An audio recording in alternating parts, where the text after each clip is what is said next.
that report.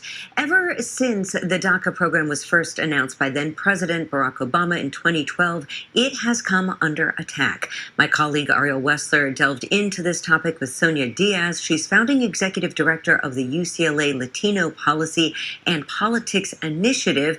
Ariel began by asking Sonja Diaz about the rationale behind the judge's decision. It's really complicated, and it's important to mention that this was brought on by states, led by Texas in particular, and they wanted to showcase to the courts that they were aggrieved by DACA. And one of the ways that they noted that they were was they had to pay things like education and healthcare and so on. And ultimately, a U.S. District Court judge in Brownsville in the Southern District of Texas found that DACA was unlawful under this thing called the Administrative Procedure Act. Now, this is not a new hook. We've seen this type of litigation under the Obama administration. As you noted, SCOTUS reviewed DACA, but they reviewed the rescission of DACA under President Donald Trump. And so this really is both a soap opera and a roller coaster about one central tenet, which is, can we provide a pathway towards work, towards opportunity for people who have known no other country but the United States? And our federal courts have continued to try and answer that question.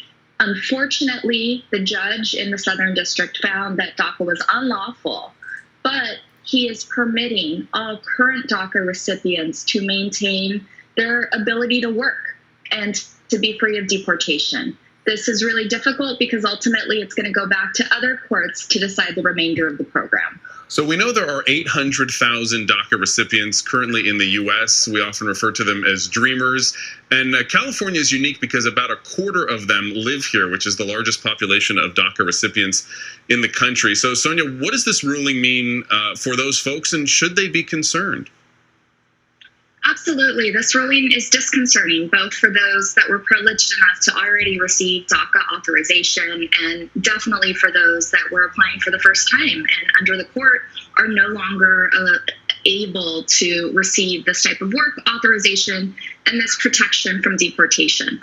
California is home to the largest population of unauthorized immigrants. This is true of DACA. It's also true of TPS and the like.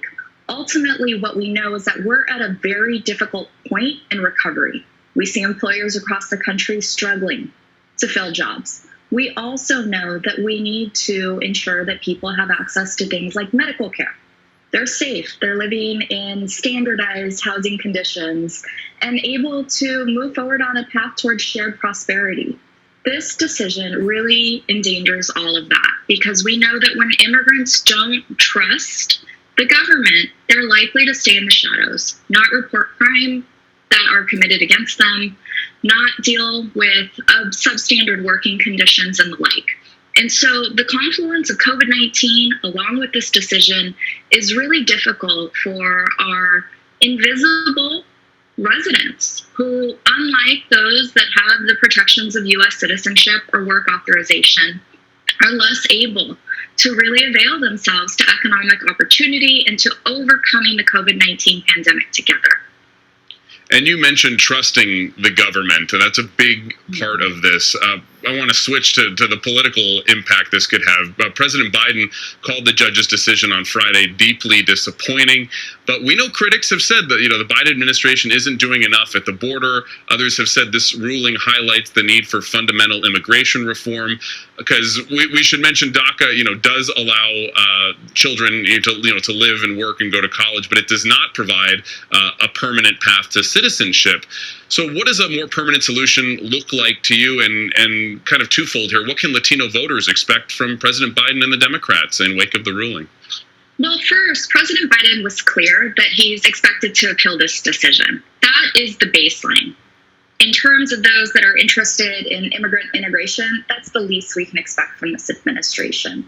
What's really necessary right now is for Democrats in Congress to push forward common sense, data-backed recommendations to ensure that there's a pathway to citizenship for so many unauthorized Americans who we saw during COVID-19 were on the front lines, were our essential workers, and also had an outsized impact in the COVID-19 mortality and infection rates. And so that, bar none, is the most important thing. Now, the real question is, how's it going to get done? So there will continue to be appeals. This will happen through our federal courts. It's likely that the Supreme Court of the United States is going to ultimately re-adjudicate this other legal question here. But in terms of the policy side, there is a pathway towards ensuring that Dreamers have access to citizenship and are able to work. And that is the infrastructure bill, and really thinking about the reconciliation budget process. Now, that depends on the Senate being able to pass this. And we saw with voting rights that the Senate was unlikely to really get that majority for H.R. 1. So there's the legislative angle, there's the executive angle, which seems to be through the courts. And then there's another angle, which would really fit squarely with the judge's decision. Let the Department of Homeland Security introduce a rule, conform to the APA, let there be notice and comment, and come out with a policy that is going to pass this legal muster. Now, the Democrats have control of Congress right now. Do you think before we get to the midterms, something should be done? I mean, this is the best chance for them to get something done?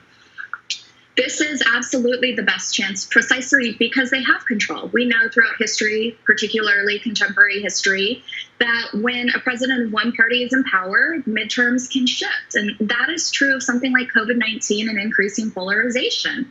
The Democrats have control in the House. They have a slight majority in the Senate.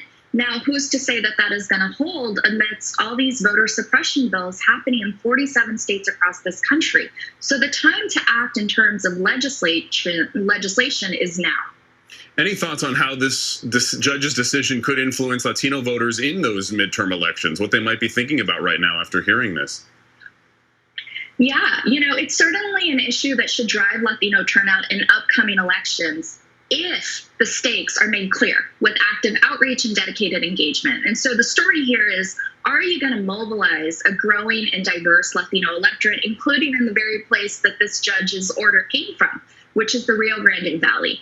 And if either party is going to do that and is going to message in ways that resonate with so many mixed status households, that means households that have Dreamers, that have U.S. citizens, that have other unauthorized residents, and really care about those families, care about their health, their economic prosperity, their freedom to not be targets of law enforcement, whether it's immigration enforcement or it's local law enforcement, that could dictate and swing elections in 2022. But it all comes down to outreach and messaging. And right now, what we saw on the border and what we're seeing with unaccompanied minors is that the Republican Party has been really clear at putting a spotlight on immigration in a way that is galvanizing their base. It's to be seen whether or not the Democrats are going to rise to the occasion and really facilitate a pathway towards citizenship for so many of our community members who have helped the United States deal with the COVID-19 pandemic. All right, Sonja Diaz with the UCLA Latino Policy and Politics Initiative. Sonja, really appreciate your insight on this, and thank you so much for your time. Thanks so much.